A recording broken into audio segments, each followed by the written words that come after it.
Thank you. Welcome, everybody. We're still waiting for Councillor Peter Harris, but I'm sure he won't be too long. I'm Councillor Lynn Stagg, Cabinet Member for Traffic and Transportation. Some housekeeping information. If the continuous fire alarm sounds, please evacuate the room and public gallery by the stairwells. Do not attempt to use the lifts. We will assemble at the turning circle at the end of King Henry Street, past the University Park building. In order to comply with Guildhall Trust Fire Marshal regulations, anyone who signed in at the Guildhall reception desk should sign up when leaving the building at the end of today's meeting. Please can everyone use the microphones and remember to switch them off when they're finished, otherwise the camera will remain on you. Right, introductions. Councillor Heaney. Good afternoon, I'm Councillor Graham Heaney, I'm the Labour Group spokesperson on traffic and transportation. Good afternoon. Councillor Peter Harris. I'm Councillor Scott Peter Harris. I am the Conservative Group spokesperson for traffic and transportation. Michelle. Good afternoon, Michelle Love, Safe and Travel Manager for Portsmouth City Council. Chai. Good afternoon, Charlie Sharp, Active Travel Officer, Portsmouth City Council. Good afternoon, Bethan Mose, Transport Delivery Manager. Thank you. Jo. Hello, Joanne Eldridge, Monitoring and Evaluation Officer in the Transport Delivery Team, Portsmouth City Council. Tim.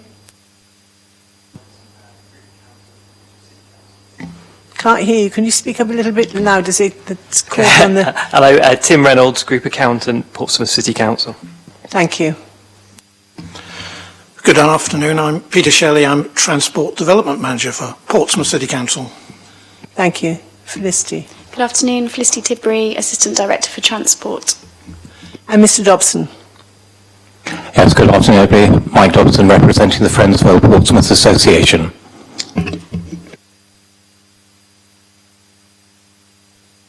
And I've got one announcement to make, and that is that there will be no access to any IT systems between 7 p.m. and 11 p.m. tonight.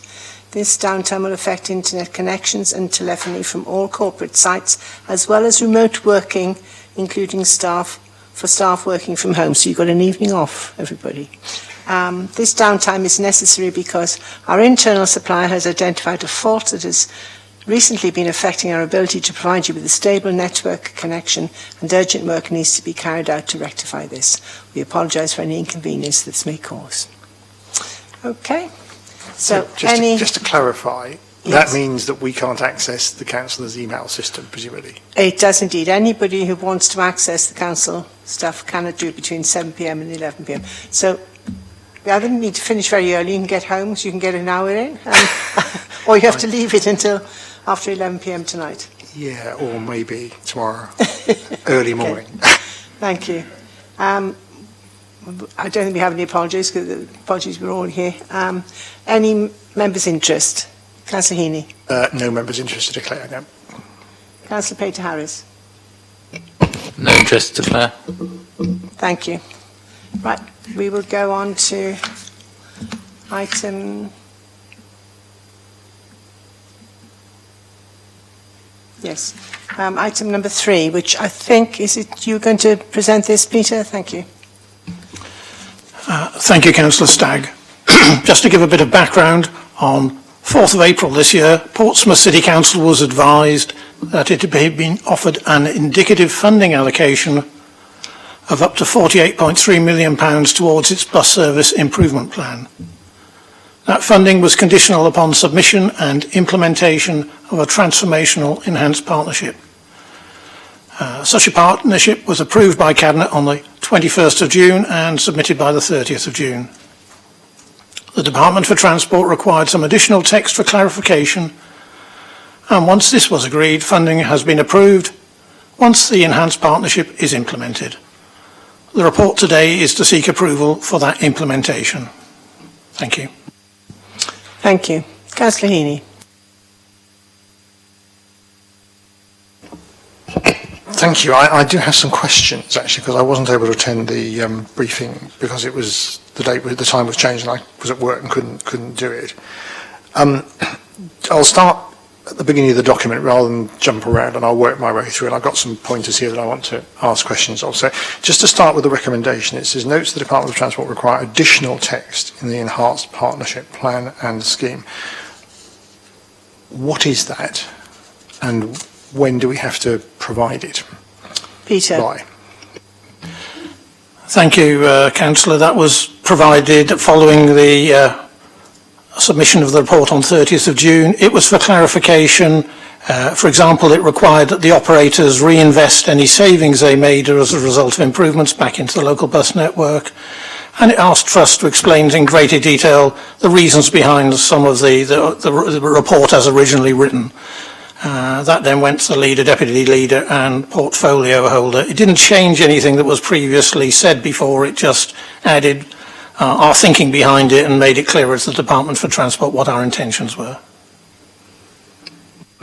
My next question is in relation to the background. It talks about of an indicative funding allocation of up to 48, whatever. When does indicative become actual and real? And do we know what the actual real is likely to be? I'm pleased to say that once we agreed the revised text with Department for Transport, the indicative funding became a real award, subject to us completing the statutory consultation, which we have, and going through the implementation today. The last tens of thousands may not be identical to the indicative sum, but it's certainly 48.3 million plus.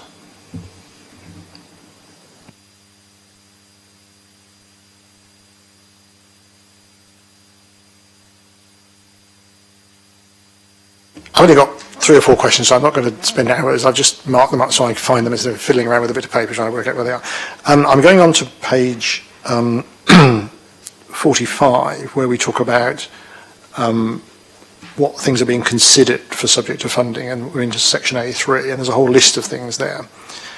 And there's just one that I was slightly curious about. I mean, the bottom one talked about review the physical layout of local bus stops and redesign, fill in lay-bys stroke add borders, and it says borders, BOARDERS, where needed to improve bus access egress for passengers and buses.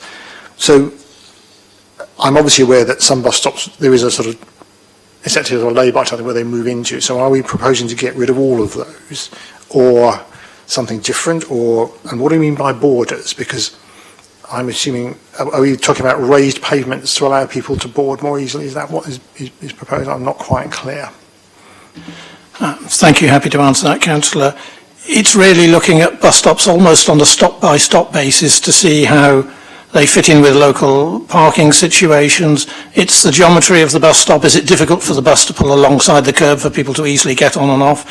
It's to tackle the situation you've no doubt seen where, as you get off the bus, immediately in front of you there's a litter bin. It's improving the environment from an accessibility point of view, both the accessibility to the for the bus to stop and the passengers to the bus. In some cases, a lay-by might not be doing the bus any good if it has difficulty rejoining traffic, but that would depend on road widths and the impact on other traffic.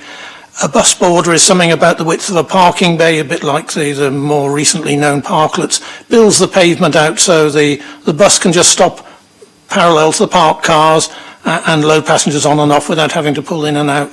And if it can do that, again, without interrupting the traffic flow, that minimises the curb it requires and it minimises the delay to the service.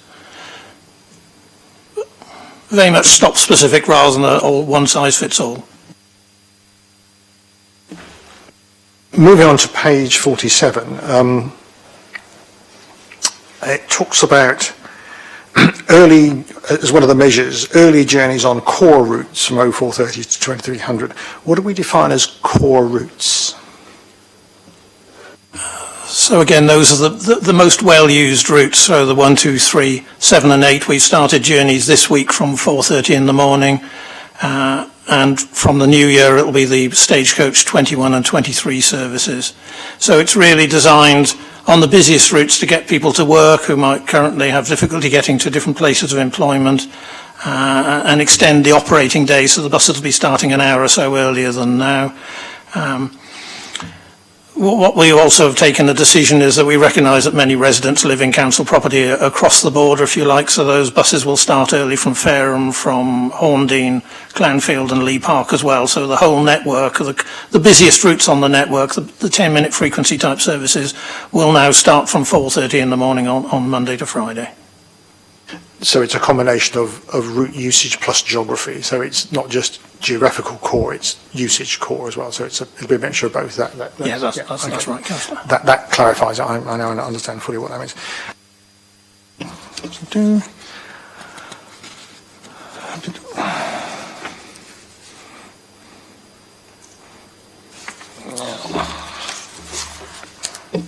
I've scribbled a note here. I can't read my own handwriting now. What have I said here?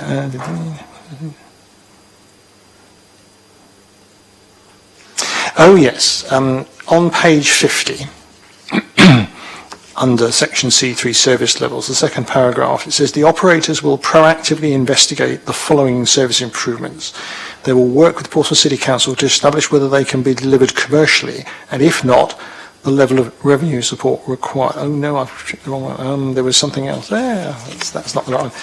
Where we talk about providing other services. Oh dear. What have I done here?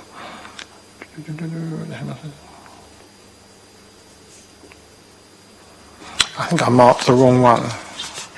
I'm going to show. I think I marked the wrong one. I'm making notes and marking it. And can I come back? Because it wasn't the one I was thinking of. So I'll let Scott have his say. Can I come back if I can find it? Have you got any more questions? No more questions. That's the last question. So I'll pass on to Councillor Peter Harris. Thank you for that, Graham. Just also, there's a couple of questions on Appendix A, which is the what's the enhanced partnership planning scheme, which obviously has been attached. So if you go to page 10 on that, it talks about bus service infrastructure. I'm just going to link it from page 10 to page 41. So I think it's page 41 or 40. So please bear with me, Peter. Let me just check it. I've got it on my screen. So it talks about obviously the fares and the difference in fares between first bus services and stagecoach. So obviously I think it's typically, it says first bus, you can get a ticket to Caution, for example, with first bus for an adult single is £3.50 and with stagecoach it's £2.55. And we talk about, when we go further up to page 40, improvements in fares and ticketing, and obviously there'll be a simple value fares across a smaller range of products. How are we going to deal with the disparity between stagecoach and first? Because while this is obviously part of improving the services, there is going to be some difference in price because they're two different commercial entities effectively. We can't really make them have the same price, can we? Can you explain that? Yes, thank you for that, Councillor. Well, you're absolutely right. These are commercial businesses which have set their own fare levels. There are two ways we're tackling that. We've said to First that we want them to go to a more graduated fare scale. They currently have quite large zones, and if you're one stop the wrong side of a zone and go 2 stops down the road, you get paid as though you were travelling several miles. And we want something, the more traditional system which Stagecoach do, where the fares go up every half a mile in more gradual increments. So that will make them more comparable. It won't alter the absolute levels of fares. You're correct on that. Only market forces will do that. But we are looking to bring out a range of value fares, for example, an evening ticket, a family ticket. We're looking at job seekers tickets, and all these tickets will be available on both First and Stagecoach. So if you're visiting a business or a relative who happens to be on the other bus network, you've got a ticket that will take you through. So we're leaving their core commercial businesses to fund their investment, but we're saying we want some things like a family rover ticket, we want something for job seekers. We're looking to raise the reduced fare from under 16 to under 19, and the operators are signed up to that. And we have some funding through the Bus Service Improvement Plan to get that going. We're hoping some of these initiatives will become self-funding in time. That's very good. Thank you for that, Peter. That's very comprehensive. Can I just add in this? Am I right in thinking that some of the routes that the buses take to get to the same destination are different? I'm thinking, for example, if I want to go to Galmorth Keys from where I live, I can catch the 21 or the 2. The number 2 takes a much longer journey because it goes all the way down Copton and Milton Road and then along Albert Road, etc., whereas the 21 is much shorter and goes down Queen Street. Yes, that is correct, but I think, and the customers will focus where they know the fares are, but we're trying to demystify it, we're trying to make it simple, and as Councillor Peter Harris has said, there are some anomalies which, if you're an unsuspecting passenger, will seem very strange. Yes. And we're trying to address that. I think it's more of a case of we don't want to have a two-tier bus system, where obviously you can go to the same place, but it's going to cost you more if you go with a certain operator. I think that's a concerning thing for residents. I don't really see that, and especially with the current, obviously, cost of living issues that people are suffering, I think we want to ensure that people are keeping as much in their pocket as possible. So no, I think it's really helpful, Peter. The other thing is not so much really about bus networks, it's about the terms of reference about the partnership board. The partnership board comprises obviously of one from each large operator, one of the small operators. It's obviously chaired by the cabinet member and one other representative of the city council. It's not really been open to opposition spokespeople, and I can sort of understand why, but it would just be nice if we could be briefed on that. Obviously, what goes on there, if that's okay. I mean, I think it's sensible because the state of flux that the council's in with elections every 3 out of 4 years, I think there could be, any one of us in the next 5 years could be sitting in the cabinet member's chair. So I think that would be a sensible thing to do, just so we can keep abreast of the situation of what's going on, because this is a long-term issue that's going to be dealt with over many, many years. So I suspect that you could have one of each political party actually in the chair at one time. So if I'm happy with that, I'm happy to suggest that if members are happy with it. I don't have a problem with that. I'm particularly of letting opposition people know. I think the report needs to come out from each meeting. Thank you. Any further questions, Councillor Peter Harris? Have you found the right one now? I found the right one. It's actually on the back of the first one, the second one that I did, so I'm not looking for it. It was the Appendix B measures, page 47, 48. It was on page 48, actually, when it talks about the measures that we're going to bring under B3, the possible extra measures, and it talks about use conventional and demand-responsive transport to fill gaps in the network and for unserved sections of the community. Not quite sure I understand what that actually is. Could you say what is envisaged in that? Conventional and demand-responsive transport to fill the gaps. So there's a couple of things. Conventional are your traditional bus running along the road, I'm sure you know that. Demand-responsive might be something closer to dial-a-ride. It's a service which is flexible. We're looking at it to get down roads that the big buses can't get down. The way we see it, it probably runs to a schedule, but actually only operates if somebody makes a call and books it. So it's environmentally friendly, will allow us to go places we don't go now. We're also looking, and another report comes onto this, on routes like the 1314, which you've mentioned in the past.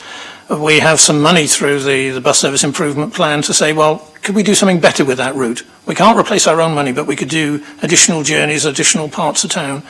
And in terms of unserved communities, we're also alert that it's not just geographical communities, it may be groups that we don't reach very well. We have funding to both communicate with them, perhaps understand their needs, and look to see what we can do really so everybody has the best access to the services in the city. Anything else? Okay. There was a more general question, because obviously it talks about this commencing on the 8th, which is today, so it effectively commences from today, this plan. But Peter sort of mentioned, and I think I heard him correctly, that some of the enhancements have already started. I think you said early buses. Maybe I misheard you. But the main point I want to know is, can we be sort of kept informed about the timetable of the actual improvements, beginning and when they're introduced? So rather than waiting for months to find out, but actually if they're going to be introduced, if we're doing something and it's coming in, that we know about it sort of at the time. The timetable should be on the bus companies. Well, I mean, things like timetables are sort of things we'd expect them to do, but I'm particularly thinking about some of the newer things that are coming in that we potentially could fund out of the very large sum of money we've now actually got. And so, when are we going to bring, I'll just pick one at random. I'm not asking about camera enforcement on bus lanes. So that will take a while to develop. We need to obviously approve it, etc. So when that's going to come, is it going to come here, or is it just going to be done as a delegated matter? How will we know when it's happening and how these things are being brought in? So I just want some sense of information about how it happens, so we know. Particularly, obviously, our two spokespersons, but I'm sure other members would be interested in that too. Peter? No, that's a very good, very good point, and we want members to be as well informed as possible.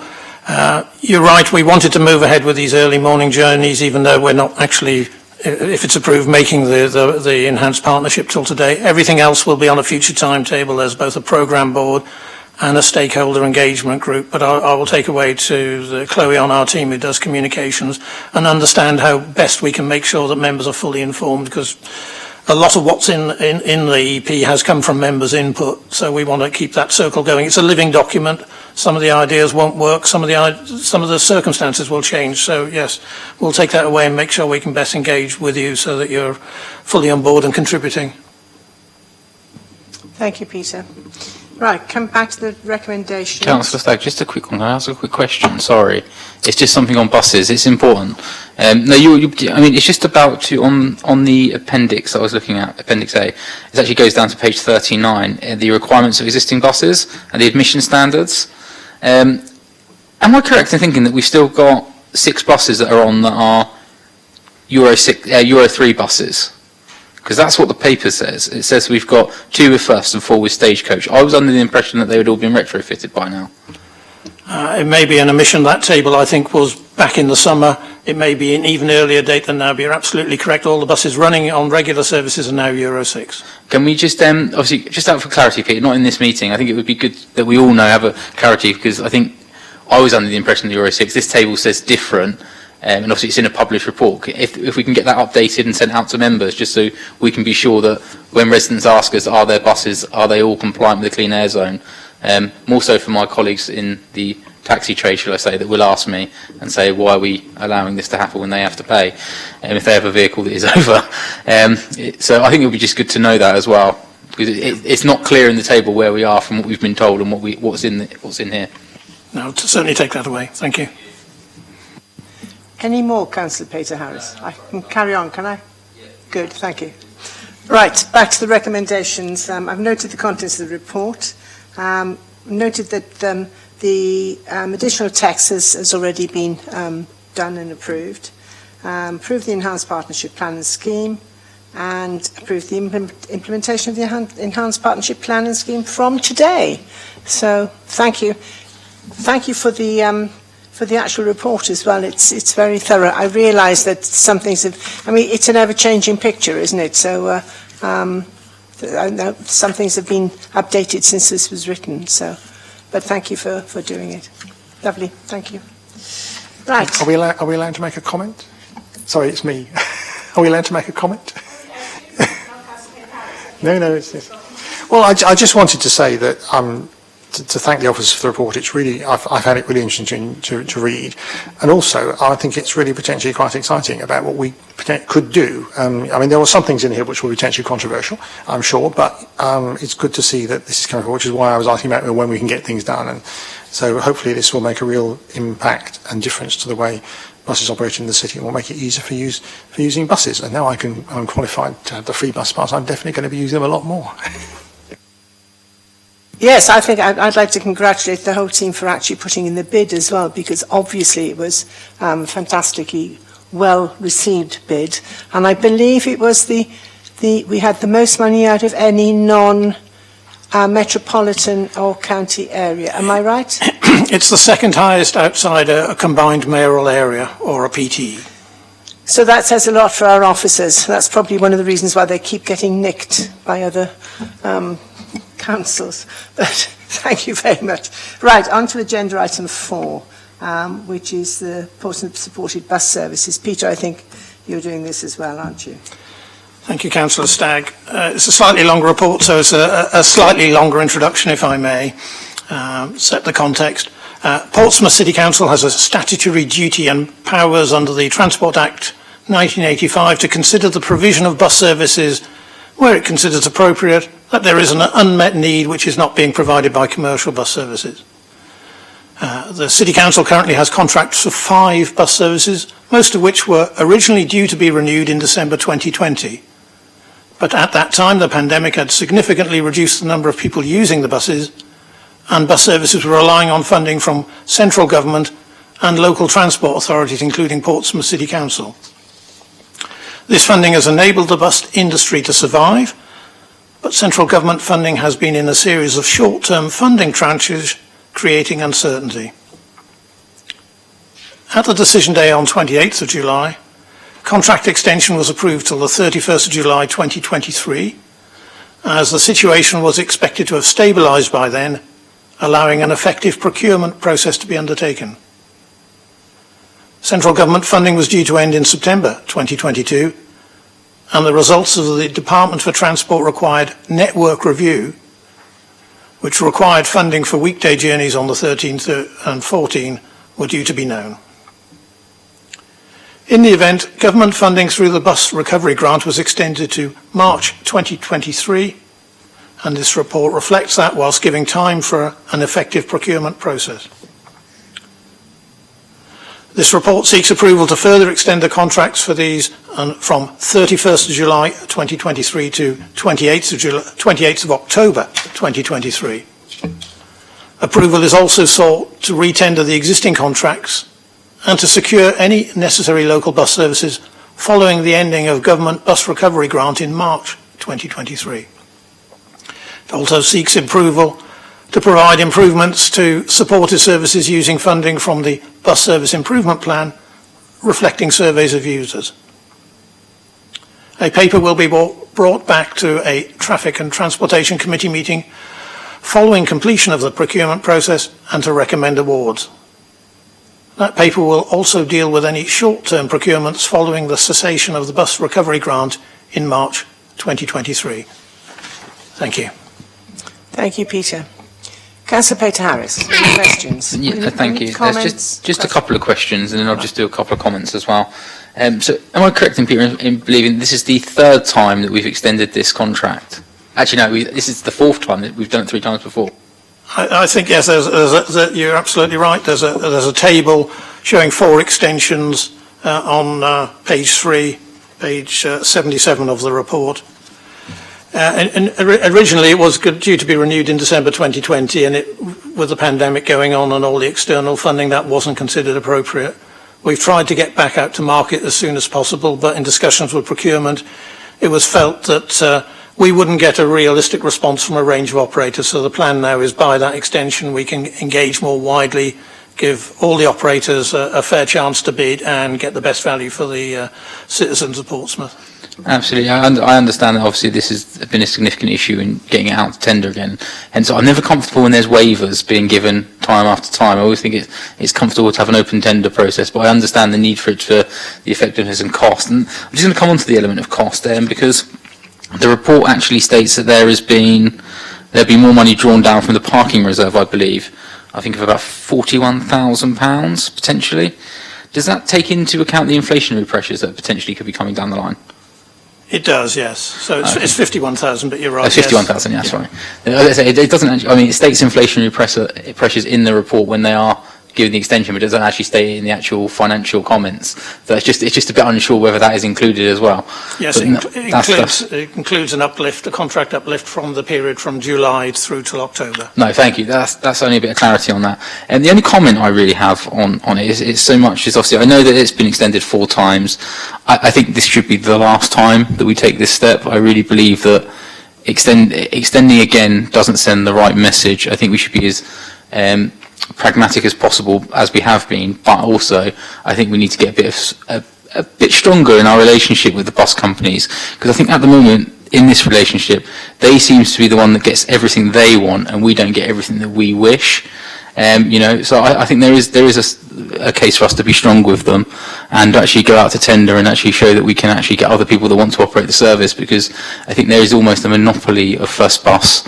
I'm going to use them as an example, and Stagecoach in the city for a long time, and I think it would be nice to freshen things up a bit and maybe give them a kick up the backside at the same time. So that's just my comments on those. I would just say there that if, of course, we got more people to use the buses, then the bus companies would be earning enough money that we wouldn't need to end up supporting them. No, so I think you're. I think BSIP is partly, a lot about is making bus journeys more appealing to people. I don't disagree with you there, Councillor Stagg. I think making bus journeys more appealing to people is important. But then we also have the similarity. We always have a similar issue where we have I'm going to use the example of voice scooters and barrel bikes, and we've actually got proven data that voice scooters take people away from bus journeys. So, I mean, we can't have it all. It's a very difficult situation that we're in, that we're trying to do all these modes of transport, but we can't have everything. And I think sometimes, I mean, I don't want to say that I just think we need to look at other operators for the bus services, because I think I gave the disparity earlier between First and Stagecoach on very similar journeys, and there's almost £1 difference in them, and and effectively that could be a lot of money for people if they're doing that 3 or 4 times a week over the course of a month. So I think there is a time to actually go out to tender and to really test the market. But I mean, it's good that we're trying to get people around the city, and I do support the bus improvement plans. They do go out for tender every year, so it depends on whether the bus companies are interested enough to actually put in. Am I right in saying that? Well, the services in this report have not been tendered because of the pandemic, and that's what we're seeking approval of. I think everybody's on the same page here. We want to get the tenders out in a timely way to get a good response and to potentially get new bidders to come into the city. Yes, that's what I meant, that we don't automatically go to First and say, can you do these routes? No. They do have to sort of make an effort. Councillor Heaney. Yes, thank you, Councillor Zag. I do have a few questions. I'm going through the recommendations. I'm going through each page as I go. 2.3 talks about the improvement of a procurement strategy. I presume that's because we last procured in 2016 and therefore we need to update our procurement strategy. Would that be a right assumption about the way that's done? I think that's a good summary, Councillor. Okay. We've been working with the procurement service to update our approach. Okay. The other one is then, it talks about in 2.5 to procure any necessary local bus services following the ending of bus recovery grant in March 2023 to October 23 with delegated authority. I can't remember, and so on and so on. So we're anticipating the possibility that one or other company might cease a particular service at some point, and therefore we would have to then re-tender, and presumably if they're ceasing the service they wouldn't be re-tendering for it, they wouldn't be putting in a bid, so we're going to have to look for somebody else. Is that a correct understanding of that? That's almost there, Councillor. Yes, we're covering off the eventuality, as in the September review, that some operators may come back, as passenger numbers have not really built back to pre-COVID levels yet, so they wouldn't be able to run it without subsidy. Our experience is that the people, they would just be as likely to bid for the service as any other operator, so they wouldn't walk away, but they're just saying they can't cover it from the fare box income. Okay. So in a sense, it comes to my next question about the 1314, because it says that the 1314 has now become a commercial route, becoming a subsidised service. At what point did the bus company approach us for that? Because it was presumably commercial and it's now going to be subsidised, and it's being recommended in this report the Monday to Friday service be subsidised, because it was originally just the Sunday and the Alf Peak. But so when did they come and tell us that they couldn't run the Monday to Friday? Is that information you can give me in public? I mean, I would have asked these questions a week ago if I could have gone to the meeting. But No, it's you're perfectly right to ask, Councillor. It was the Department for Transport required all authorities across the country to undertake a network review. That when they were planning to cease their bus recovery grant funding at the end of September, First approached us. I think it may have been picked up in the last report. I think the writing of this one is a bit ambiguous on that. They came back to us and said they could no longer continue to run that, and some other services. They asked for funding for the 22 and the 1314. They had also asked for funding for the 25, but in fact that proved to be better than they expected, so they backtracked away from that. But they were following the Department for Transport sort of formula that they should, all bus operators across the country should work with their local authorities. Okay. I'll come back to that in a minute, because I've got the comment I want to make about that as well, but I'll just come to the last question I have, which is on paragraph, where are we? It's about the legal implications. Where did I go?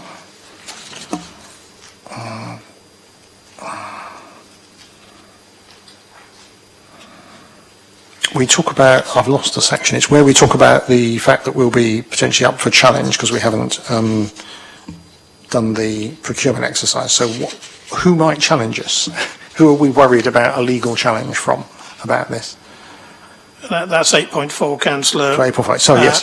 Yes. Yeah, it poses the council to legal or financial reputation until they are re-tendered. So who's going to be, who are we at risk from? Traditionally in these situations it would be other bus operators who feel they've been excluded from the opportunity to bid. So that could be an independent operator outside the city, or it could be Stagecoach. We did work with procurement at the time, and we really felt with a combination of the way costs were going up, the low passenger numbers and the national shortage of bus drivers, that wasn't considered a substantial risk. It's rightly identified as a potential risk, but with the state of the bus supply market, that wasn't considered that we would have other people coming forward. Had we felt they would have, we would have gone out to tender. So it's a sort of theoretical risk rather than an actual risk. We haven't got loads of bus companies champing at the bit to come and take our services. So. Going back to my comment, I mean, reading this, and if I've misunderstood this, please correct me, but it looks like we're in a situation where, with the government ending the bus recovery grant, there is a possibility that some services could be ceased. And at a time when we're trying to encourage more bus use, but we're not allowed to use any of the bus recovery money to bring things back right to the status quo, because these are services presumably that we're operating at but are then lost. Is that correct, that we couldn't use money to restore those services? Well, we can't use the BSIP money to subsidise services, I think. Am I correct? But we can, if we can improve the offers, such as the quicker routes, that's where the CERT scheme comes in, etc. That can help. Am I right? Oh, you're both right, really. Yes, there is the potential that an operator will walk away from a service and put a budget pressure on the City Council, depending on what we decide is a need to be filled. We can use bus service improvement plan to enhance services, so we're looking at options to perhaps run better than what's there now. We can't use it to directly replace our own money. Yeah, well, I understand that. It's a really sort of bizarre situation where money is taken away with one hand and given back with another. And you do wonder, don't you, about what the thinking is around sustainable bus services. If they're going to make it a serious effort, you don't want to basically, puncture the tyre before you've got the vehicle moving, so to speak, by taking away their resources. But anyway, that is not in our hands, I have to say. I mean, I think I understand the reasons for this, and I think I understand the issue around procurement. Just going back to 1314 again, it talks about us needing to go, because we've now taken it in as a subsidised service, to go and re-tender it in 3 months or so. So we will definitely have to do that. We won't be sort of saying, oh, maybe not, or if the company isn't worried about it, will we continue with them? What happens with the 1314? Because it says we should re-tender it in, quickly, within 3 months or so. So is it something that we'll another bus operator come in, or will there only be one tenderer? I don't quite understand how it will work, because it seems to be a bit of an empty exercise, because nobody's championing for it. The bus company's given it up, so we're re-tendering it. Someone might say, well, we don't care, we're not interested, so we just carry on as we are. Peter. I haven't expressed that very well, but I think you know what I'm saying. I think it comes back to the likelihood of legal challenge. And our intention is to run the 13-14 in an enhanced basis through till October. So it will be beyond the 3 months. For pragmatic reasons, there's the potential challenge as there was back in September. We don't think that's likely. We are engaging with all the operators and new potential bidders, so there will be an opportunity for them to mobilise and be in a position to run the services properly from the end of October. What we will also do, and I'm sure we'll be talking to yourself, Councillor, is using BSIP money over that period to improve the offer on the 13-14, so it's not just one bus an hour each way round, meeting at the outer end. So we're following we are going to work on a business as usual basis, really with the best outcome in mind. That's all, thank you. Right. I think we've got to get the message out that it's use it or lose it. which we've been saying, I know in Baffin's ward, been saying it ever since I was elected, and that's nearly 16 years ago. So, because we had it was the 19, yes. Etc. So we've got to encourage people to use the buses more. But then putting lots of things in place to make it more appealing should help, she said, crossing her fingers. I mean, I would use it if it was a better service, not 1 hour, because for me, for work, it's not a good service. I go somewhere else to get the bus because it doesn't meet needs, so it won't actually have passengers. I was coming back from somewhere the other week, and I was waiting for the 1314, and people waiting there, and it was a mother and son, an elderly lady, sort of but my age, and she was saying it's a pity she couldn't stay longer with him, but she had to go because that was the last bus. So I think things like that make life a bit difficult, and that is when a lot of people don't use the buses as much. I mean, I think the problem is a bit of a chicken and egg situation. If you don't have the service that people can effectively use, then they won't use it. And I was sort of thinking about whether BSIC will allow us to do sort of loss leader funding, so that basically a service is put on that it won't actually make any money, but it might, after a while, encourage people to use it. Because the private companies aren't going to do that because they're not interested in doing that. But sometimes you have to provide the service before you have the demand. The demand will come when you have the service, and that's probably what we need to think about. But anyway, I'm going back on the other debate. Scott, sorry. It's just I do have a question on 8.4 because I think Councillor Heaney stumbled upon something that I've looked at and I haven't really taken it in until now. So the legal implications are important because obviously the decision Councillor Stagg's going to be making does expose the council to legal, financial and reputational risk. And while it is limited and it could be quite low bar, the risk is still there. And I think that's an issue. I mean, have we laid the groundwork potentially for that to happen if someone does pose a legal challenge because they don't feel that they've had a fair crack at tendering for these services? Have we laid that groundwork just in case that happens? We've certainly met with our legal team to talk through all the likelihoods and the options, and that's reflected in what is said there. We're also engaging with all the potential bidders for services, and we feel through that market engagement we would be aware if there were unhappy people out there, and that it's potential other bidders who are the likely people to take action. And to be honest, even for example when we tendered the open top bus service back in the summer, we went out widely on that. And Stagecoach said with the driver situation they couldn't even bid. So that's got us to where we are now. So yes, we've talked it through with legal and with procurement. There is a balance of risk here. Our professional advice, it is the best way to go, and the potential bidders gives them a better chance to get their cases in order and give us a good bid. I always have a concern when we admit liability, because I think that's always the worst place to be when you're starting off that argument. So no, if you're happy and that's the professional advice and we're actually in a good place from a legal perspective, I know why the comments are in there, but it is a concerning that obviously it was 3 years since we've retendered these services, and that's obviously where people could get concerned that if they are going to, when they do eventually tender, that someone's got an unfair advantage, and I don't want that to happen.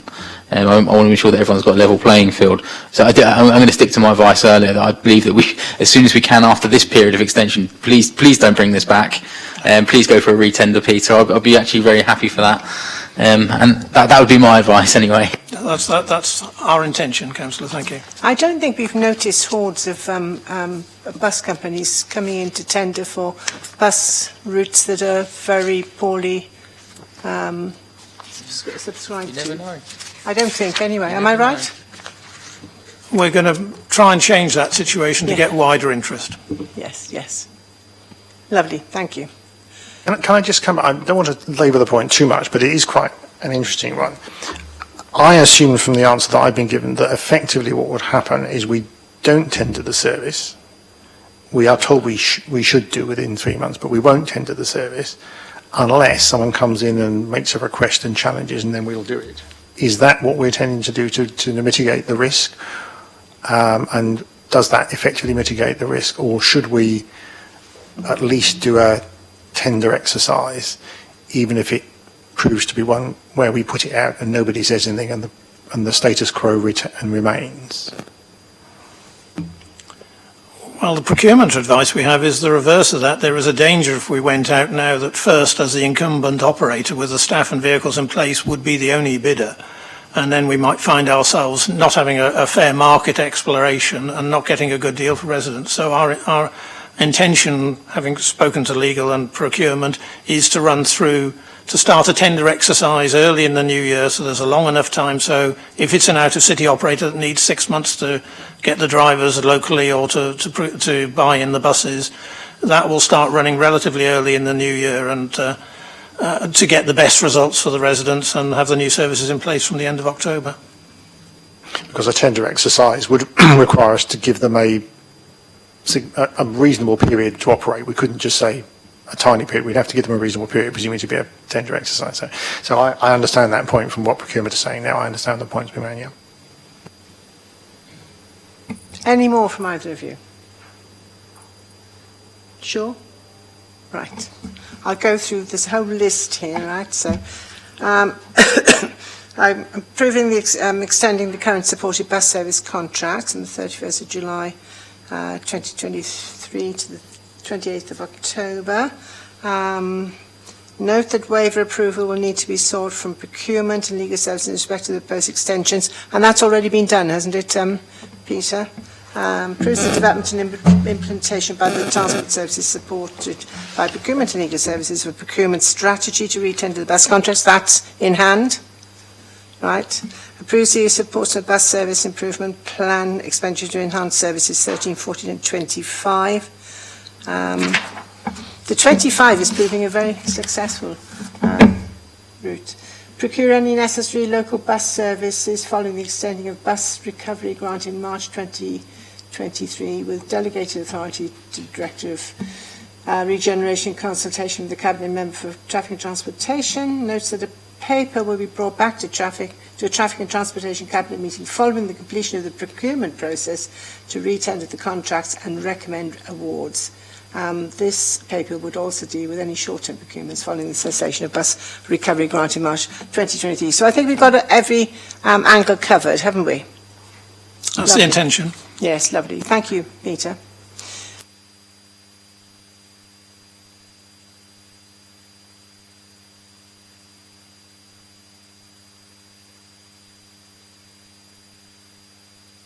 Five now, I think, isn't it?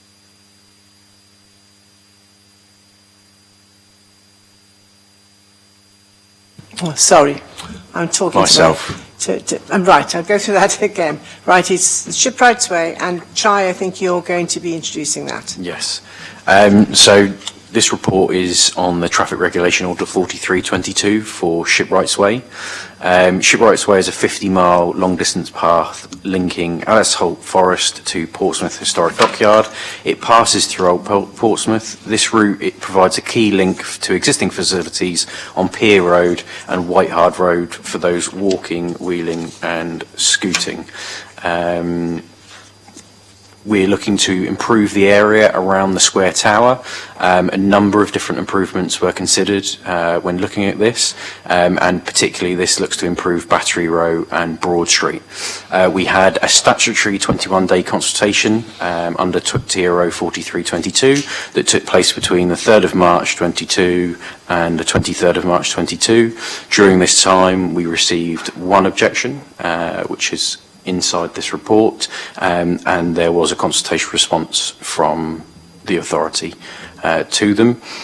The project basically looks to build out on the Square Tower to reduce the crossing distance over Battery Row, to improve the accessibility, so to add tactiles to the area, and to reduce cornering speeds. Although it's not a speed reduction project, the benefits of the build out will hopefully reduce cornering speeds.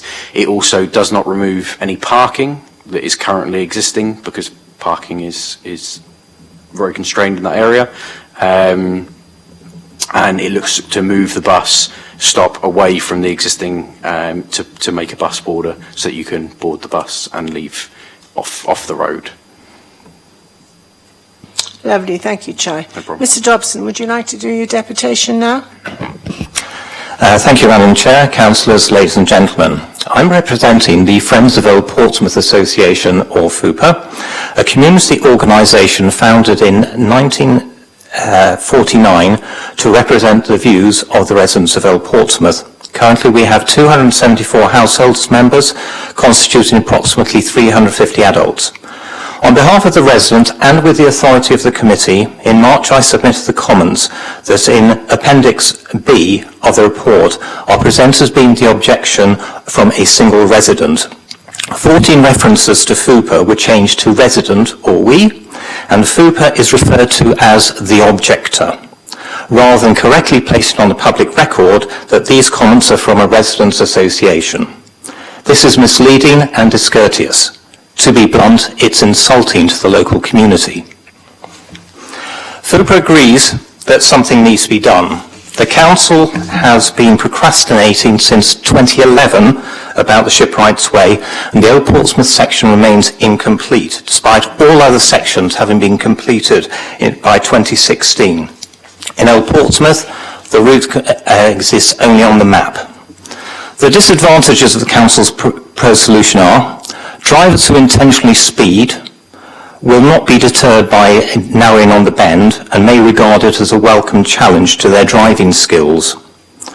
Despite the integrated impact assessment claiming it will encourage cycling, it gives no priority, formal or informal, to pedestrians who wish to cross the road, and it makes no provision for cyclists following the Shipwrights Way. It may create extra conflict between drivers and cyclists following the main road. The consultation appears to be incomplete. Even though this is of regional importance, I can't find any mention of consultation with Hampshire County Council, with the Ramblers, the Long Distance Walking Association, Cycling England or Sustrans. In my FUPA committee role, and on behalf of the residents, I prepared a 4-colour rag diagram to assess the pros and cons. Councillors and Ms Love already have a copy. And with convention, green is good, yellow reasonable, amber is poor, red is bad. Having done this exercise, I recognise that FUPA's previous suggestion of a traffic island is not the best, nor is the option of the raised table. The FUPA assessment, nor is the recommendation for a build-out. The FUPA assessment is that a raised table is the optimum solution. Raised tables have already been installed in many locations around the city and a lot more are planned. However, in none of my site visits with 3 officers over 11 years has anybody considered this solution. There's precedent because one of the council's proposed solutions for the crossing in Broad Street opposite Feltham Row is to have a raised table, and this is facing the hot walls and the arches, which are heritage areas. I'd ask councillors to refer to section 5.1.3.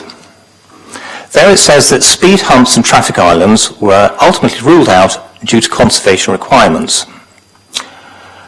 Note there's no reference to standards for highways or planning guidance in DMRB, local transport notes or traffic advisory leaflets, so there's insufficient explanation as to why the council selected to build out. Secondly, it's ambiguous about the consideration of conservation principles. Does it mean that both speed humps and traffic islands were ruled out due to conservation requirements, or only traffic islands? I can understand the council's reluctance to have a traffic island with illuminated bollards, although this is odd considering the council's tolerance of motor vehicle parking adjacent to the square tower. I've studied the conservation guidelines. I've also looked at guidance issued by other local authorities, DFT Local Transport Note 1 of 07 on traffic calming and streets for all. I can't find anything that says that a raised table is incompatible with a conservation area. Madam Chair, my recommendations are: first of all, delay a decision for further evaluation, and secondly, commit the council to signing the Shipwrights Way throughout its route in Old Portsmouth. In conclusion, I bring to your attention the minutes of the Roads and Works Committee that inspected the site of a fatal road traffic incident in Broad Street outside the Sallyport. The City Coroner had written to the committee to draw attention to the dangers to pedestrians from speeding vehicles at this part of the road. This letter to Portsmouth Corporation was sent in July 1928. Let nobody criticise the council for being hasty in planning road safety measures. After 94 years, the residents of Old Portsmouth can wait a few months longer. Please, do it once and do it right and reconsider this proposal. Thank you. Thank you, Mr Dobson. Councillor Heaney.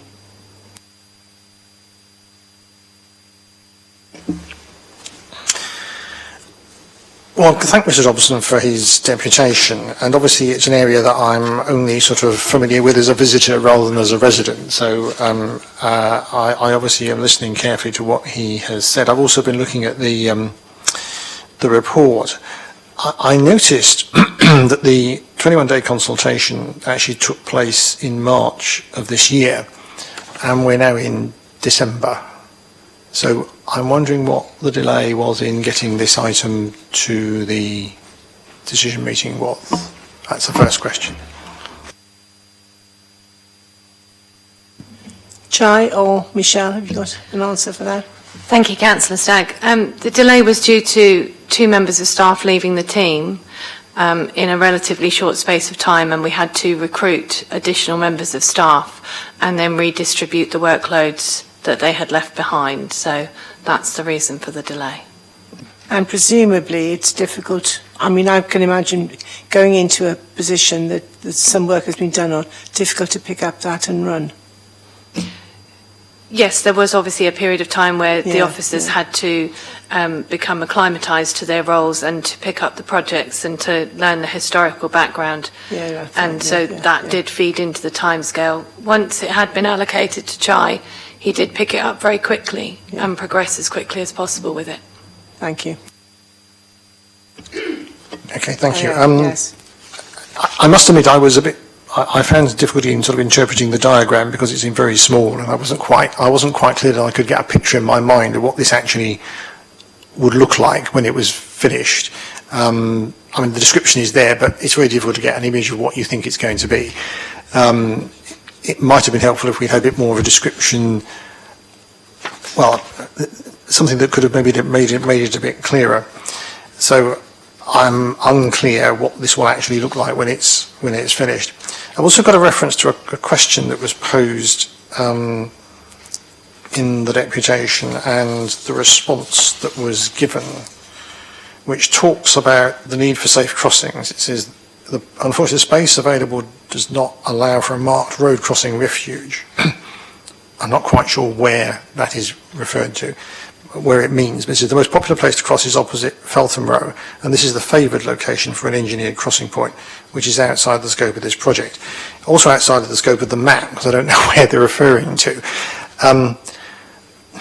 But I was thinking about what Mr Dobson was saying, and if there's an issue around crossings and safe crossings in this area, wouldn't it be something you would consider as part of the whole road system, because I know we're talking about a particular junction, but there are other things, and why would you do one thing and then not do something else? So I'm not quite clear I understand why we aren't looking at a safe crossing point. Michelle, do you have an answer to that? We are looking at other crossing points. The reason that they aren't mentioned in this report is because they have been developed after this report. So there is currently, or has recently closed, a consultation gone out to the residents of Old Portsmouth, which details various options about a crossing point at Peacock Lane, the junction of Peacock Lane and High Street, and Feltham Row, opposite the Hot Walls. It's partially related to funding as well. So the Shipwrights Way is funded from one funding stream, and the 2 crossings that we're currently consulting on are funded from another funding stream. So I completely take your point that it can seem like it's not working we're not being conjoined, but it's based on the funding streams, and obviously when all of those works are complete, then it will add to the overall improvement of the area. But there is works in development at the moment. I mean, from what I've been told and what Mr Dobson is saying, it almost seems like there is some sense and some logic in delaying this while we look at the other proposal and consider them together, if you like, because they will have an impact on the whole area, because there'll be one here, and then we'll to see, well, do they actually meet the requirements and needs, or don't they? Rather than doing one and then coming back and then something else comes along, and actually some things might come up which well, if we'd known that beforehand, we would have done something different. I'm just concerned that we don't want to sort of tackle the area's problem in two bits when we could look at it more comprehensively. And if it is, as Mr Dobson says, true that residents are not champing at the bit for this to happen and they would be prepared to wait a bit longer, it might be advisable to delay implementing this until we've looked at the other element of it. But that's just my thinking. From my recollections of briefings, although they're two separate schemes, they were both being, the effect of one on the other problem were taken into consideration. So the Shipwrights Way scheme is, as is mentioned in the report and as Mr Dobson referred to, it is a cycling and walking route, a historic route, the way that they took the trees down from Alice Holt Forest to the dockyard. So that is more of a scenic visitor tourist attraction. And then the crossings work, the consultation that has recently been carried out is to do with access within the area and where people would like to go. So that has come out of the old Portsmouth study, which was a large piece of work. We brought the report to Traffic and Transportation Committee about this time last year. We worked with the local community, with FUPA, and there were recommendations that came out of that as to where they would like to see crossing points and other improvements within the area. So I think officers are confident that we have, because we've already got the old Portsmouth study and those recommendations approved through Traffic and Transportation Committee, that we have carried out that piece of work. So although, as I said, partially related to funding, these are being presented in two separate reports and two separate work streams. They are being looked at as a whole for the area already and have been. And I believe Steve Flynn has worked for years on it, hasn't he? Yeah, the old Portsmouth study that we brought, I believe it was earlier this year or late last year, was the result of several years' work. Yes, lovely, thank you. Anything else, Councillor Heaney? Well, yes, I mean, I obviously saw the comments about lack of engagement that Mr Dobson raised in his objection. He says previous project managers have met with all councils to discuss the different options. And it says here, I think, that basically it was decided that the TRO consultation would be the only thing that would be done in relation to this particular scheme. But again, I say, if there's another element of it, people might have a view. It's just the idea of doing it more comprehensively, but maybe better, is what I'm thinking about. And that's my concern, is we have got limited amounts of money for things, and getting it right is more important than getting it done quickly. I think that's the point that. And that's also but there are also increasing costs. Well, yes, I know. It's the longer you delay something, I do understand the more it's going that. to cost. I do understand that. But I mean, I haven't got to make the decision, so in a sense, it's quite easy for me. But that's my view on it, and I'll leave it there. Can I just ask, if this went ahead, and the other scheme as well, the options outside opposite Peacock Lane, and if they're monitored and if they're not working, it would be possible to do additional work, money, if there's funding available. Am I right or not? Absolutely. I mean, it depends on the definition of how it doesn't work. These are access points for pedestrians to be able to use the route. None of the things that are being considered are speed reduction measures, because the last survey that we did between the 1st and 7th of May in 2021, prior to re-engaging with the ward councillors, showed that there wasn't a significant speeding problem. Now, we have a lot of anecdotal data from residents, and we do absolutely sympathise that at certain times there are vehicles that will speed in that area because it is a popular area to come and show off your cars. But overall, over a week-long survey that included nearly 14,000 vehicles each way, there wasn't a speeding problem. So these are measures that are designed to ensure that pedestrians have greater access. So as with all roads within the city, we have a feasibility process. If there's correspondence put forward and data to back that up, that there is an issue, whether it be speeding, casualties, air quality, then these will go through the feasibility process, and those with the highest priorities and that meet the council's strategic objectives will be those that are put forward for funding in the future. So nothing is impossible, it will just go through the process. Thank you. And will there be sufficient signage so that people who want to use the Shipwrights Way know that that is the way to go? But bearing in mind, obviously, being a heritage area, you don't want, to be overburdened, if you like, with signage. But is that? Yes, absolutely. So, as Mr. Dobson's correctly pointed out, the rest of the route is signed, and we would then look to sign this part of the route in a complementary manner to the way that the rest of the route is signed, so that if you are making that journey on foot or on cycling or scooting, then you'll be able to follow all of that. It will be similar to the English Coastal Path that we've recently signed, and we're waiting for the next stage of that. Lovely, thank you. Councillor Heaney, any more questions? No, that's all, thank you. Okay. Councillor Peter Harris. I have a couple of questions. Especially, if I may, I just have a couple of questions for Mr. Dobson, if possible, just on the deputation that he's given, which I believe I'm allowed under Standing Order 24D.5. I'm sure you are. I don't know anything about Standing Orders. To clarify a statement that was made. Mr. Dobson, can you just clarify that when you submitted your deputation, did you actually put FUPA down as the person who submitted it? I did. I've even got a copy of that original document, which I will be delighted to give you afterwards. That would be grateful, thank you. So your deputation was changed to resident, am I correct? Correct. How many members do FUPA have? I did say in my deputation earlier, 274 households, as that's the way we count it, and an estimate of about 350 adults. And you're representing all those members? Yes, that's the authority that is with the committee, just as you're representing all the members of your ward.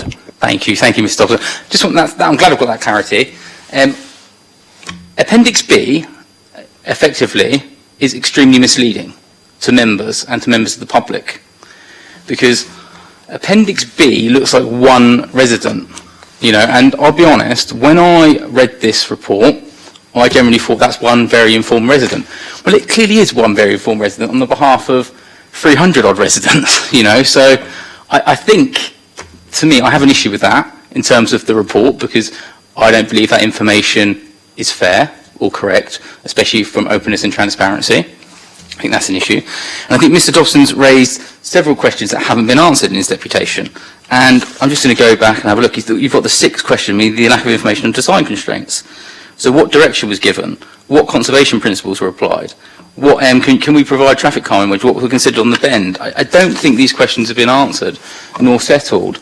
I'm not really going to ask any questions. I just have real concerns about the report, because for someone to have their details changed, I've never known that before in my life, especially on behalf of an organisation. I find that highly surprising. You can come in on that. The details are changed to make it anonymous. It wasn't made to make it sound like it wasn't an association. It's to make you when you have these deputations, you have to remain anonymous. I cannot put Friends of Old Portsmouth on this piece of paper. Well, I don't believe that to be true, because I've had, and I'm going to give Mr. Dobson a great example, when he's been a member of the Cycle Forum. We've had the Cycle Forum have given their views. We've had Friends of Old Portsmouth before have given their views. We've had other associations have given their views on various different departments and different committees via the council. So I find that, I don't take that answer as a fair one. I actually think that's quite disingenuous to the gentleman we've got here. So I'm not happy with the quality of that. I think it's misleading. I don't think it's particularly fair. I think Councillor Heaney's already outlined while I think we should rethink it anyway. I don't think it's a good idea to proceed on the basis that you have considerable objections from a lot of people that actually live in that vicinity. They have concerns. They want something to happen, but they have considerable concerns about what is happening, and they've raised them in a fair manner, and it's been, quite frankly, misrepresented. That wasn't the intention, I'll just say that. It wasn't the intention, that is what's happened, and I wouldn't have known that today. I could have come here today and sat here and said that was one resident. Okay, we've got one resident, the majority are happy, but only because Mr Dobson's arrived here today to tell us that that's not the case, we would have been none the wiser, and I don't think that's acceptable. I really don't. I'm really, really displeased about that.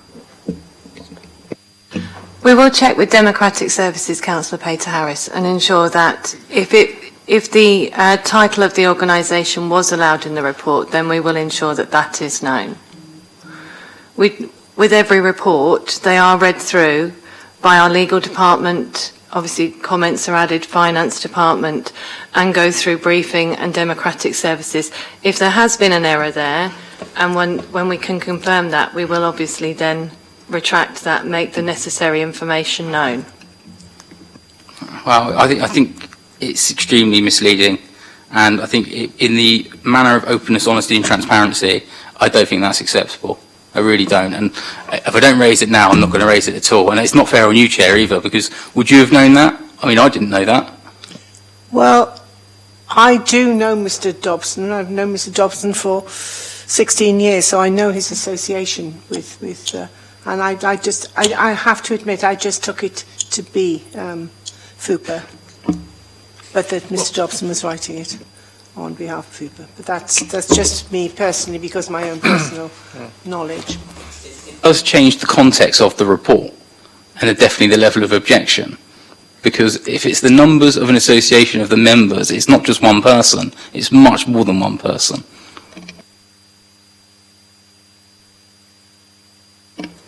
Can I just have a brief comment? I mean, when I read it, I thought it was a single resident, actually, Right. when I read it, because I just saw the comment, it just said resident. I thought, oh, well, this person's obviously very, very concerned about it. And I understand why you wouldn't put a resident's details in there, and that's perfectly acceptable. I think that's a perfectly correct interpretation, because you wouldn't want to identify an individual who had objected, because it might cause problems for them. You know, they should be able to do it anonymously, and that's perfectly right. I have no problem with that at all. But I'm a bit puzzled about this notion that an organisation can't be mentioned as making a deputation, because in a sense they're not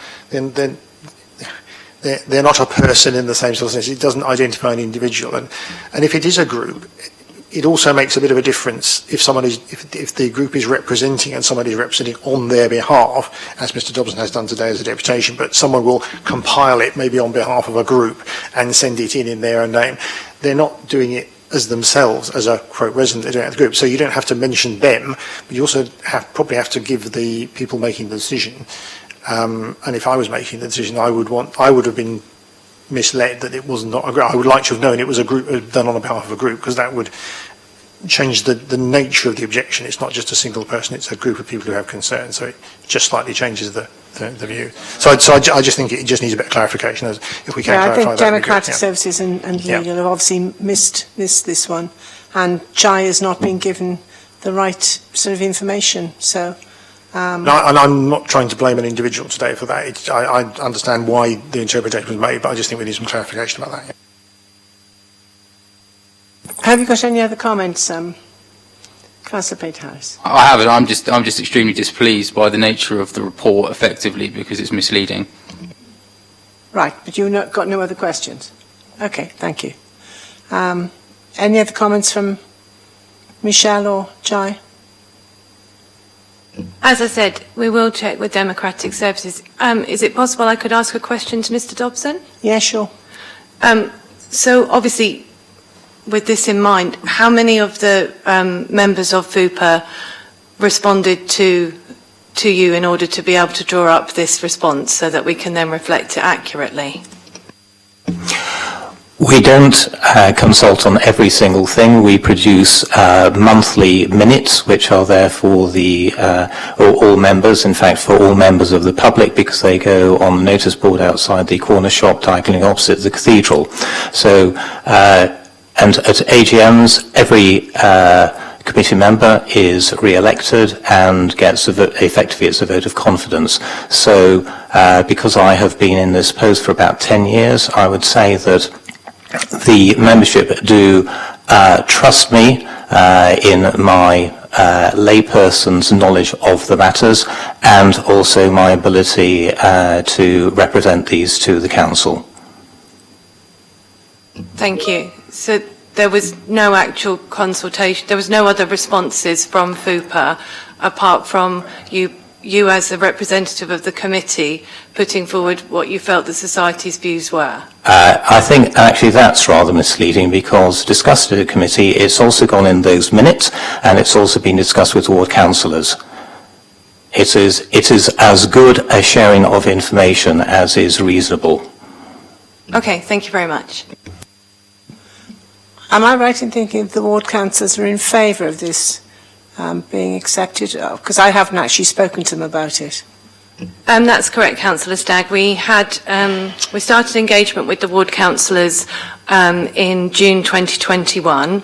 As part of the deputation that Mr Dobson gave, he obviously referenced the fact that he felt there hadn't been sufficient consultation with outside statutory consultees, and yes, we note that point.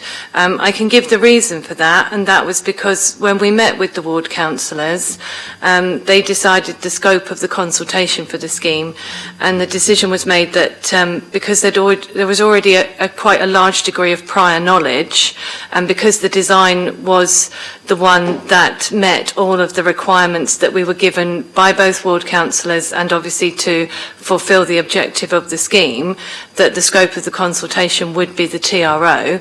Obviously the TROs are advertised publicly and on the website, so there is opportunity for all consultees to make those responses.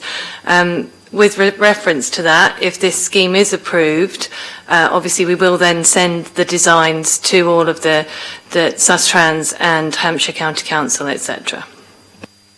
Madam Chair, on a point of fact, that's not entirely correct because I've also been in contact with my ward councillors in preparation for this, and Councillor Holder told me that although he had been consulted about how the council would go about the consultation, he said he hadn't been briefed about the actual scheme and the safety implications.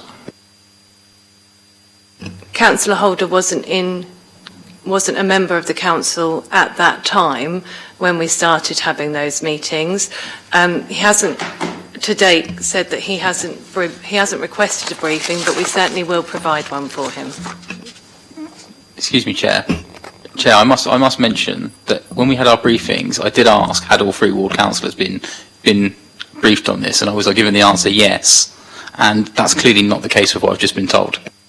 Well, they were, but it was not all the same councillors as now, because it would have been Councillor Wood. It's not the point, though, is it? It's have all the councillors been consulted? I mean, we're in December. Those councillors have been elected now for over 6 months. We're making a decision. Surely they would have been briefed on the decision that's being made. I mean, I think that's quite an obvious statement of fact. You know, clearly the ward councillors haven't been consulted because Councillor Holder is not aware of it. I mean, we've been told that, and we've just had it confirmed. All councillors are consulted through the Members' Information Service, so all of the information is posted through the Members' Information Service, and if they wish to raise objections, then through that route they most certainly can, and ask for the Members' Information Service notification to be called into Cabinet for further discussion. And that's standard. Yeah. Right, can I ask a series of questions? What happens if we postpone the decision today and to clear up the queries that have been raised? Can we then resubmit it for next decision meeting? Is there time? And secondly, would that put the whole scheme then behind as far as implementation is concerned? Because I'm listening to Mr Dobson, they've been waiting for it for years. If you've been waiting that long and you want something that is absolutely right, another month is not going to make much difference, except, of course, we've got PERDA, etc., and costs are going up. So I just want to know, is it possible to adjourn it from this meeting to the next T&T meeting? So To summarise, Mr Dobson on behalf of FUPA is asking for a raised table, and the proposed design is dropped curbs with tactile paving. So we would, if you give the recommendation that the report doesn't go through now, and that we we're allowed more time to then go back and review the design and to design a raised table in line with Mr Dobson's recommendations, then obviously we would have to put that into the works programme of the Highways Design Team. So we would have to come back to you with an estimated date of when that design was ready. If that design then made additional changes to the highway that required another TRO, then obviously we would have to put that into the work schedule of the TRO team. So I don't think at this point I could guarantee that we would come back to the next TNT meeting, because we'd have to complete those two pieces of work. If the TRO for a raised table was passed through, went through the consultation period and did not have any objections, then we don't necessarily have to bring it to TNT, because there isn't such a case to answer. So instead, we could then put through Members' Information Service that it had gone through with no objections, and we could then obviously go to tender. So yes, there would be delays, and with current inflation, we estimate at the moment it's around 11%. It could go up. Then we can't give a guarantee at the moment that the costs that we've priced up will remain the same. Well, just to give you a bit of information, we were having some work done in my ward, and that included a raised table. And since it was first costed, the cost of the raised table has gone up by 50%, 50. And of course, it's the cost of the block paving that is costing. Right. So, Chair, can I come back on a point?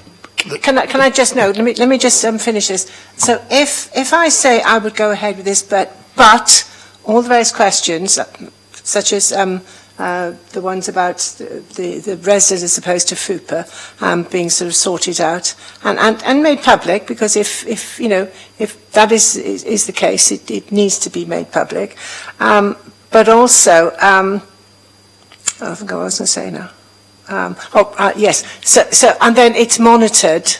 The scheme is monitored very closely, and if it's not doing what it is meant to do, we would then look at amending. I mean, not amending the scheme, but doing something else to cover it. Because the whole point is, this is just to create. I say just, but it's to create the path, isn't it, and make it safer.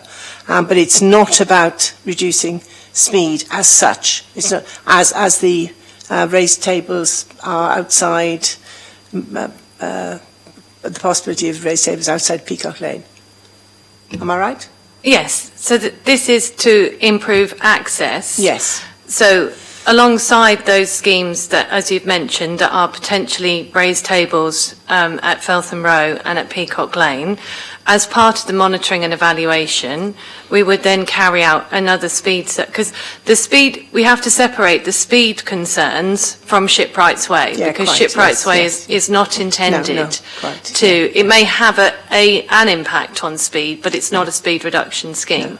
So as part of the monitoring and evaluation for the completed schemes within Old Portsmouth, absolutely we would carry out another speed survey, and if there was a problem with speeding, as in it was higher than the enforceable limit, then we would go through the prioritisation and feasibility process to potentially allocate funding to another scheme. Right. In order to reduce the speed. Lovely. Thank you. Okay? Yes. Thank you. Councillor Heaney. Yeah, I just wanted to think about this issue about members and who's told what. Councillor Pat Harris said that he was at the briefing, and it was said that all the ward councillors had been consulted about the proposal at some point. Councillor Holder apparently wasn't a member of the council when the consultation with councillors took place, because it was earlier, and I wasn't clear whether Councillor Holder had been informed that this work was taking place because he was new and wouldn't have known and was learning stuff. And I think there's an issue here about how we deal with members, particularly new members. You could say it's incumbent on the existing ward councillors to talk to their colleague about what's going on. But they may not have been aware that the matter was coming until the agenda was published, because I don't know how you know an item is coming to a cabinet member meeting until the agenda is published, unless somebody tells you. I don't know whether ward councillors are routinely informed when something happening in their ward is going to be coming to a traffic meeting or any other meeting for any other portfolio. It may be, a challenge to do that, because obviously it's extra work. But the question is, how do they find out? If Councillor Holder wasn't aware, if the other ward councillors weren't aware, then he's missed an opportunity maybe to find out about what's going on. He'll find out about it afterwards. It's been suggested that he could sort of ask for it to be considered by cabinet, but I'm not sure this is a very satisfactory process, and we're also talking about the the potential as to whether we ought to delay to consider this. I don't think we can actually take councillors by the hand and force them to read things. Can I just ask? Can I come back on that? Can I come? Councillors were sort of involved in this. So when we started, what's the most recent? I would have to come back to you on that. Fine. I'm sorry. Yeah. The original consultation, the original briefings were Councillor Wood, Councillor Atwell, and Councillor Holder. No, Councillor Holder isn't even the new. It's Councillor Jeffreys who is the new ward councillor, and he was appointed in May 2022. Councillor Holder has been a councillor since May 2021. So he was invited to all of the briefings, and he has been part of all of the communications. I do know that he works full time, and therefore his fellow ward councillors do pass on information. Fine, so it's now Councillor Jeffrey who was the one who was invited, who is the ward councillor for this area. Yes. Yes. So right. So he's the one who was the ward councillor who was consulted about it. We've clarified that. Yes. And Councillor Holder is not the ward councillor for this area, but obviously has some interest in it. No, sorry. Okay. So between in the May 2021 election, Councillor Holder was elected. So when we started working with ward councillors in June 2021, Councillor Holder was a ward councillor at that time and would have been sent all of the information.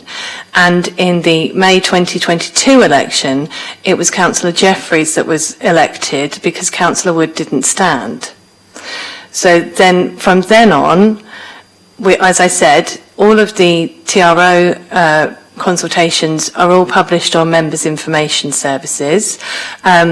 If Councillor Holder has felt that he hasn't had enough information, then we're perfectly willing to organise a briefing for him again, and the same for Councillor Jeffreys. But we haven't had any correspondence to say that that's the case, but we will most certainly follow that up. Okay, that's clarified it, because I'm just trying to think, my view on these matters as the Traffic and Transportation for Labour is if the local ward councillors are happy, then it's not for me to start saying it should be different. If they're happy, then that's their responsibility because they represent the ward. I just put my comments forward because I was thinking about whether it might be more efficient to do two things together rather than one thing and then do one thing and then maybe fix it when it doesn't work. But I'm happy to take the officer's advice on that. I was just making some queries because I wasn't at the briefing. I would have asked these questions earlier, but that's why the briefing is quite useful, because you can ask these questions and get things clarified before you come in. But when they get changed at the last minute, it's always a bit difficult. But anyway, righto. We do have a problem, I think, on occasions when ward councillors are invited to things and then they, for whatever reason, can't go. But you can't keep following them. The officers are overworked as it is. I mean, certainly, particularly in transport with so many vacancies. So you can't just follow them all up. But I think the points that Councillor Peter Harris has made about the objection, the deputation, I think that needs to be clarified and made public.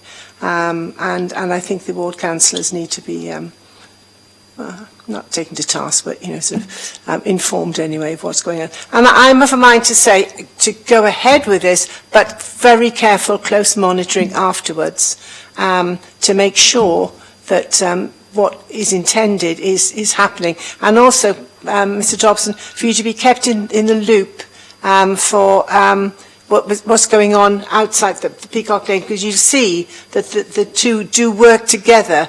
They're separate schemes, but they do work together from a safety point of view, because safety is priority. And Michelle in particular, I mean, Michelle has attended so many, I don't know what you call them, because we've had quite a few fatalities in the last year, and Michelle goes to those. So if anybody is really sort of aware of safety, it's Michelle.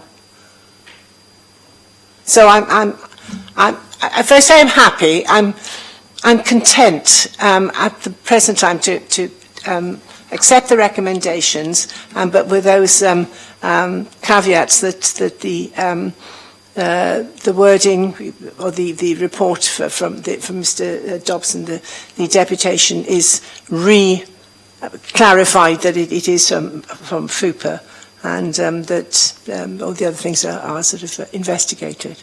Thank you, Councillor Stagg. We will definitely follow that up too. Yeah, and if it has been worded incorrectly within the report, then we will obviously contact Mr. Dobson and Councillor Pater Harris and ensure that they're made fully aware of, Yes, and I think we should whether or not. speak to Democratic Services and Legal that they have actually missed that. I don't think we can comment on it until we've made that follow-up correspondence, Precisely, but we will definitely follow that up as soon as possible. And if there has been an error on whomever it was within the report, then obviously we will make sure that is acknowledged and it doesn't happen again. Absolutely. Councillor Stagg, may I just ask that if this is agreed to be the case, the public record is changed, so that means that the report that is uploaded on the council website is amended. Absolutely. Yeah, we can do that. Thank you. Totally agree. Yes. Thank you, Mr. Dobson. The last one, I think, I'm very aware of the time, is item number 6, which is the feasibility scheme prioritisation process. And who's presenting that? Is that you, Joe? Thanks. Good evening. This report is for information only and outlines the recently updated transport and infrastructure feasibility process. Numerous requests are received through various channels from residents, councillors and stakeholders for transport measures to be looked into and delivered, so a more formal, robust and detailed approach was required.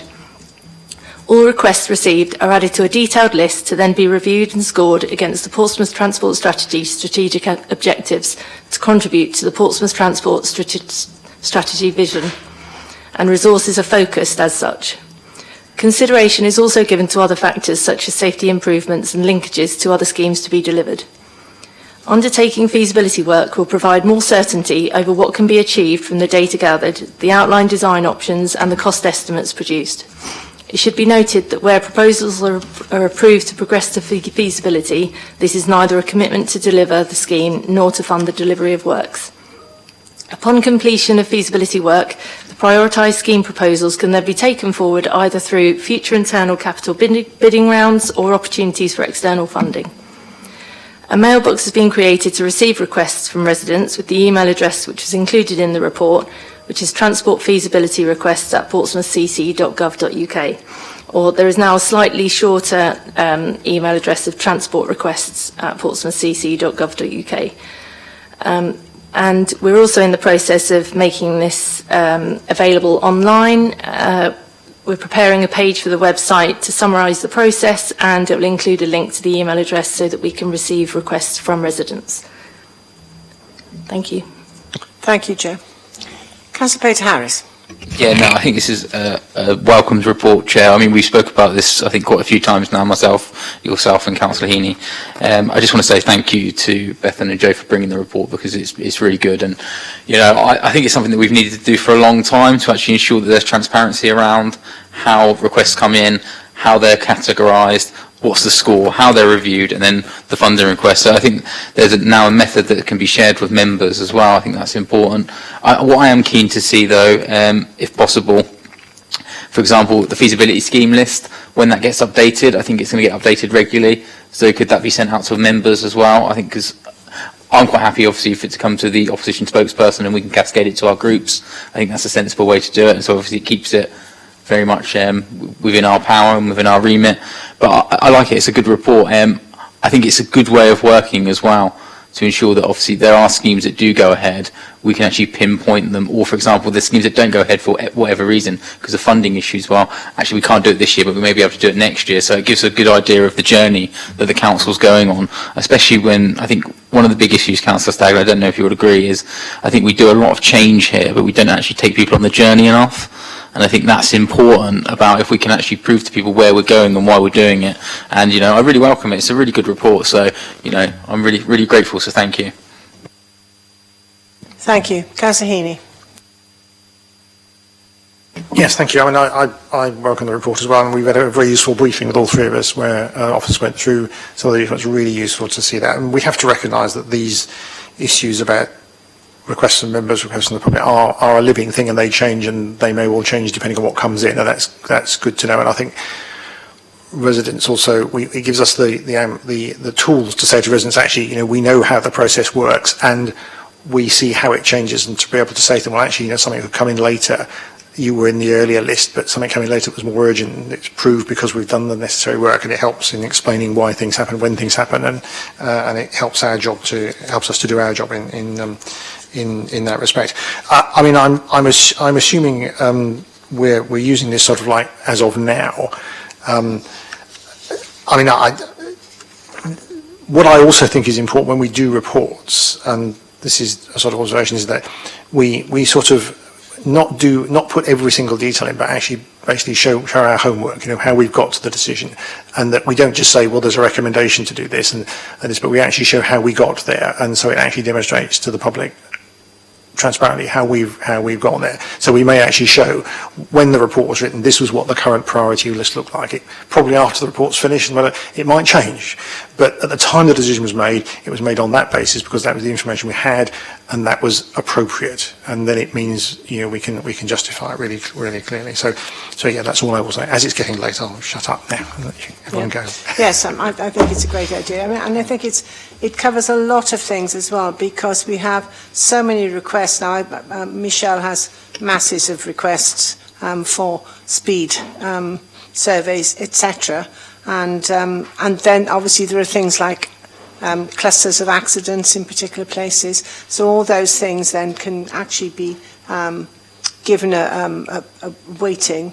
But also, of course, it's for what Martin Lavers calls shovel-ready schemes. I'm sure I love that.